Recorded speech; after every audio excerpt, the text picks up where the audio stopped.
Hello everyone. आज हम करेंगे class 7 history chapter number second. आपके चैप्टर का नेम है न्यू किंग्स एंड किंगडम। इस चैप्टर में पढ़ेंगे कि कौन कौन से राजा आए 7 सेंचुरी के बाद और कौन कौन सी उन्होंने किंगडम बसाई, यानी कि उन्होंने कौन कौन से नगर बसाए क्या क्या। जैसे आपने विजयनगर के बारे में सुना होगा, कहीं कहीं राजा महाराजाओं के बारे में सुना होगा, चोलास वंश थे, मुगल काल था, सबके बारे में आपने अलग अलग सुना होगा। तो इस चैप्टर में पढ़ेंगे कि कौन कौन से न्यू न्यू किंगडम्स आए और कैसे कैसे वो किंगडम बसे। सबसे पहले इसमें हम पढ़ते हैं कि सामंत क्या थे। सबसे पहला आपका मेन पॉइंट है सामंत और पावर। सामंत की पावर क्या थी और सामंत क्या थे। ठीक है, सामंत मैं आपको बता देता हूँ। सामंत प्रथा थी। एक सामंत वो थे कि ये बड़े बड़े जमींदार थे, बड़े बड़े लैंडलॉर्ड से उनकी जगह जो उनकी बड़ी बड़ी जागीर थी इनके अंडर थी, और राजा महाराजा भी इनको खुश होकर ज़मीनें देते थे ताकि ये टाइम आने पर उनको रक्षा कर सके। जो सामंत होते थे उनके पास फुल कंट्रोल होता था, फुली आर्मी की फोर्स होती थी ताकि कोई भी लड़ाई हो जाए तो उनका साथ दे। उसमें है, देखिए हम देखते हैं आगे। By 7th century, big landlords or warriors chief emerged in a different region of the subcontinent. King acknowledged them their subordinate and or Samant. Samant brought gift to their king and were present at their court, provide military support. जो सामंत होते थे वो अपने राजा को military की support दिया करते थे। ठीक है, ये काम था उनका सामंत का। टाइटल ऑफ सामंत में देखेंगे हम। सामंत gained power and wealth during this period. इस टाइम सामंत बहुत अपनी फुल पावर में थे और उन कुछ जो सामंत थे बड़े थे उनको महासामंत भी बोला जाता था।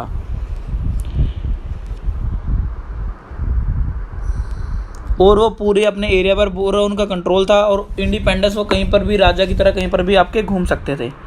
उसके बाद पावर की शेयरिंग कैसे की गई। The new king adopt great title such as maharaja. उसके बाद क्या हुआ कि पहले सामंत प्रथा थी, बट धीरे धीरे क्या हुआ कि उन्होंने टाइटल लेना शुरू कर दिया। वो टाइटल थे आपके महाराजा, आदिराज, अलग अलग नेम थे, ग्रेट किंग और लॉर्ड ऑफ किंग्स, लॉर्ड, सब अलग नाम से उनको बोला जाता, अलग अलग वर्ड से उनको बोला जाता था। और उस टाइम जो पावर सी पीजेंट्स, ट्रेडर, ब्राह्मण, सब मतलब यही एसोसिएट किया करते थे। थोड़ी थोड़ी पावर जिनको डिवाइड की गई थी, पीजेंट्स को दिया था, कुछ ट्रेडर को और ब्राह्मण्स को। रिसोर्सेज फॉर स्टेट, यानी स्टेट के पास कौन से रिसोर्स थे अपने इनकम के लिए। सबसे बड़ा रिसोर्स उस टाइम सबसे क्या था कि land revenue. The newly establish state obtain this resources from peasants, cattle, जो क्या करते थे रिसोर्सेज सबसे पहले पेजेंट्स से, किसानों से, छोटे छोटे वर्कर्स होते थे, आर्टिस्ट होते थे, सबसे उनसे इकट्ठा करते थे। उनको एक तरह से रेंट बोलते थे, उनसे रिवेन्यू इकट्ठा किया जाता था। ठीक है, उनका नाम रेंट था, ड्यू टू अ लॉर्ड। ये आपके न्यू किंगडम्स थी। ठीक है, उसके बाद इसमें पढ़ेंगे कि हम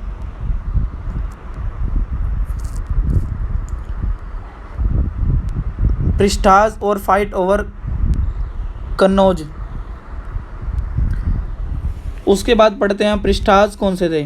the detail given as the prashastis may not be literally true but they could tell us how rulers wanted to portray themselves as valiant warrior learn brahmins who help the administration. क्या था उस टाइम प्रिस्टास क्या थे कि कुछ अलग अलग थे, इनके बारे में कहानी बनाई गई है। कुछ वो ब्राह्मण थे, बोला जाता है कि वो एडमिनिस्ट्रेशन चलाते थे, कुछ वॉरियर्स थे, इनके बारे में थोड़े एक कहानी बनाई हुई है। ठीक है, बट ज़्यादातर क्या होते थे कि ब्राह्मण ही उनको, मतलब सारा लेखा जोखा ब्राह्मण के पास ही रखा जाता था क्योंकि वो पढ़े लिखे थे, उनको शास्त्रों का ज्ञान होता था। उसके बाद है कन्हाला अकाउंट। एक कन्हाला अकाउंट नाम था। ड्यूरिंग द 12th century कन्हाला compose Sanskrit poem contain the history of king who ruled over Kashmir. एक ये संस्कृत पोएम थी, कन्हाला अकाउंट के नाम से थी संस्कृत पोएम, और ये कश्मीर में जो राजा थे उनके द्वारा लिखी गई थी। ही यूज, उसमें कुछ डॉक्यूमेंट थे, आई विटनेस अकाउंट्स, अर्लियर हिस्ट्रियन और रूलर, उसमें सब कुछ बताया हुआ था कि इस टाइम ये राजा हुए, ये महाराजा हुए, ऐसी लैंग्वेज बोली जाती थी। सब कुछ आपका अकाउंट के दौरान रखा जाता, मतलब टोटल इसके अंदर आपका रिकॉर्डिंग रखी जाती थी। उसके बाद फाइट और कन्नौज पे एक बहुत बड़ी फाइट हुई है, बहुत लड़ाई की है। कन्नौज एक जगह का नाम है आपका। ये जो कन्नौज था वो नई डायनेस्टी थी जो बसाई थी बाद में। ठीक है, एक विजयनगर है आपका, वो भी नई डायनेस्टी थी। अवध, सब नई डायनेस्टी थी जो राजा महाराजा ने आने के बाद बसाई थी।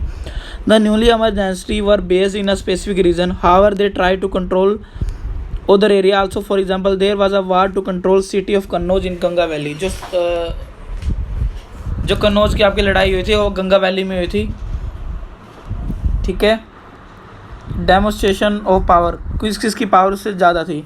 रूल सभी क्या करते थे, सभी राजा महाराजा अपनी पावर्स को दिखाया करते थे, और अपनी पावर और रिसोर्स को बनाने के लिए कोई उनको अगर रिसोर्स चाहता था तो बड़े बड़े मंदिर बना देते थे, ताकि जो मंदिर से मिलने वाला रेवेन्यू है उससे वहाँ हम चला सकें। वहाँ का जो खर्चा है, वहाँ पर बड़े लाजमार्ट में गोल्ड सिल्वर जो सब कुछ दान आते थे, पैसे चढ़ा के लोग जाते थे, तो उससे ही वो अपना सारा साम्राज्य का खर्चा चलाया करते थे। उसके बाद आपका गजनी आ गया। गजनी ने बहुत प्रॉब्लम क्रिएट करी। उन्होंने रूल किया AD 1997 टू 130 तक, और उसने अपने पूरा एरिया बहुत एक्सपेंड कर लिया, सेंट्रल एशिया तक, ईरान और नॉर्थ एशिया वेस्ट में सब कॉन्टिनेंट तक। और सबसे बड़ा उसने क्या किया, सोमनाथ मंदिर पर कब्जा किया।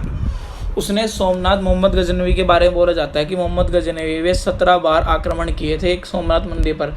सोमनाथ मंदिर अपने आप में एक सोने का महल था, सोना चांदी हीरे जवाहरात बहुत अच्छे थे, और वहाँ ब्राह्मणों को भी सोना दिया जाता था। तो बोला जाता है कि उसने वहाँ पर बहुत ज़्यादा लूट की, 17 बार आक्रमण किया और 17 बार वो लूट कर ले गया था। अदर किंग्स, आपके कुछ अदर किंग्स भी आए थे। द चामान्स और Chauhans rule for the religion around Delhi. तो चौहान वगैरह थे वो आपके दिल्ली, अजमेर, इन्होंने अपना एरिया एक्सपेंड करना शुरू कर दिया वेस्ट टू ईस्ट। और चालुक्य ने अपना गुजरात में शुरू कर दिया, गुजरात से यूपी तक उन्होंने अपना एरिया शुरू कर दिया फैलाना, ठीक है। कि राजा महाराजा क्या करते, राजा महाराजा आते थे और अपना एरिया एक्सपेंड करना शुरू करते थे, ताकि वो सोचते थे कि मेरा साम्राज्य इतना बढ़ चुका है, और अपने साम्राज्य बढ़ाने के ही लिए ही वो लड़ाइयाँ किया करते थे। इसमें हम देखो, इस वीडियो में हमने देखा कि न्यू किंगडम, प्रिस्टाज और फाइट और कन्नौज पर क्या क्या फाइट हुई। बाकी हम अगली वीडियो में देखेंगे इसके बारे में, ठीक है बेटा। आज के लिए इतना ही, थैंक यू।